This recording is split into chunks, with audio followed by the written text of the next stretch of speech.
സമയത്തിനകം VSന്റെ മൃതദേഹം AKG പഠന ഗവേഷണ കേന്ദ്രത്തിൽ നിന്ന് പുറത്തേക്ക് ഇറക്കും. അദ്ദേഹത്തിന്റെ തിരുവനന്തപുരത്തെ വസതിയിലേക്കാണ് മൃതദേഹം എത്തിക്കുക.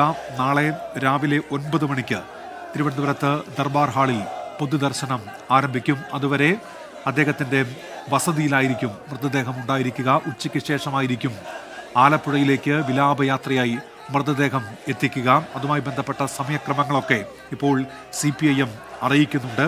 നാളെ എന്തൊക്കെ ക്രമീകരണങ്ങളാണ് ദർബാർ ഹാളിൽ പൊതുദർശനവുമായി ബന്ധപ്പെട്ട് ഒരുക്കിയിരിക്കുന്നത് എന്നുകൂടിയുള്ള അറിയിപ്പ് കൂടി വരുന്നുണ്ട്. രാവിലെ 9 മണി മുതലായിരിക്കും ഗവൺമെന്റ് സെക്രട്ടേറിയറ്റിലെ ദർബാർ ഹാളിൽ മൃതദേഹം പൊതുദർശനത്തിന് വെക്കുക. ഈ ഗവൺമെന്റ് സെക്രട്ടേറിയറ്റ് വളപ്പിലേക്ക് മന്ത്രിമാരുടെയും MLA-മാരുടെയും MP-മാരുടെയും ഉന്നത ഉദ്യോഗസ്ഥരുടെയും വാഹനങ്ങൾക്ക് മാത്രമായിരിക്കും പ്രവേശനം ഉണ്ടായിരിക്കുക. മറ്റു വാഹനങ്ങളും സെക്രട്ടേറിയറ്റ് ജീവനക്കാരുടെ ഉൾപ്പെടെ സ്വകാര്യ വാഹനങ്ങളുമൊക്കെ സെൻട്രൽ സ്റ്റേഡിയത്തിൽ പാർക്ക് ചെയ്യണമെന്നുള്ള അറിയിപ്പ് അതിന് മുന്നോടിയായിട്ട് നൽകിയിട്ടുണ്ട്. പൊതുജനങ്ങൾക്ക് സെക്രട്ടേറിയറ്റ് വളപ്പിലേക്ക് നോർത്ത് ഗേറ്റ് വഴിയും ട്രഷറി ഗേറ്റ് വഴിയുമുള്ള പ്രവേശനം അനുവദിക്കും. നാളെ അന്തിമോപചാരം അർപ്പിച്ചതിന് ശേഷം പൊതുജനങ്ങൾ YMCA ഗേറ്റ് വഴി പുറത്തേക്ക് പോകേണ്ടതാണ്. സെക്രട്ടേറിയറ്റ് വളപ്പിലും സെക്രട്ടേറിയറ്റിന് ചുറ്റുമുള്ള നിരത്തുകളിലും നാളെ പാർക്കിംഗ് അനുവദിക്കില്ല എന്നുകൂടിയുള്ള ഔദ്യോഗിക അറിയിപ്പ് ഇപ്പോൾ വരുന്നുണ്ട്. ഓരോ ജില്ലകളിലും ഏതൊക്കെ കേന്ദ്രങ്ങളിലൂടെയാണ് വിലാപയാത്ര നാളെ കടന്നു പോവുക എന്നതിൻ്റെ അറിയിപ്പ് കൂടി വരുന്നുണ്ട്. പാളയത്ത് നിന്ന് നാളെ ആരംഭിക്കുന്ന വിലാപയാത്ര തിരുവനന്തപുരം ജില്ലയിൽ PMG, പ്ലാമൂട്, പട്ടം, കേശവദാസപുരം, ഉള്ളൂർ, പോങ്ങുമൂട്, ശ്രീകാര്യം, ചാവടിമുക്ക്, പാങ്ങപ്പാറ, കാര്യവട്ടം, കഴക്കൂട്ടം, കണിയാപുരം, പള്ളിപ്പുറം, മംഗലപുരം, ചെമ്പകമംഗലം വഴിയായിരിക്കും തിരുവനന്തപുരം ജില്ലയിലൂടെ കടന്നു പോവുക. അങ്ങനെ അതുമായി ബന്ധപ്പെട്ട സമയക്രമങ്ങൾ കൂടി വരുന്നുണ്ട്. ഹാഷ്മി താജ് ഇബ്രാഹിം ചെയ്യുന്നുണ്ട്.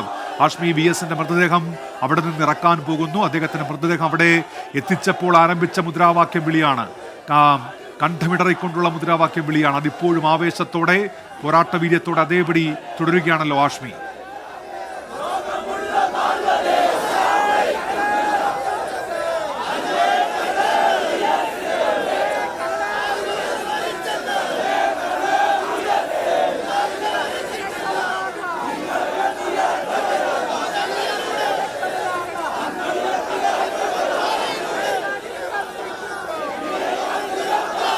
അല്പസമയത്തിനകം ഹാഷ്മി താജ് ഇബ്രാഹിം വിവരങ്ങളുമായി ചേരും. ഇപ്പോൾ VSന്റെ മൃതദേഹം AKG പഠന ഗവേഷണ കേന്ദ്രത്തിൽ നിന്ന് വീട്ടിലേക്ക് കൊണ്ടുപോകാൻ ഒരുങ്ങുകയാണ്. CPIMന്റെ നേതാക്കളെല്ലാവരും ഇപ്പോഴും അവിടെ ഉണ്ട്. നേരത്തെ ഇത് സംബന്ധിച്ച അറിയിപ്പ് MV ജയരാജൻ നൽകുന്നുണ്ടായിരുന്നു. VSന്റെ മകൻ V അരുൺകുമാർ അവിടെയുണ്ട്.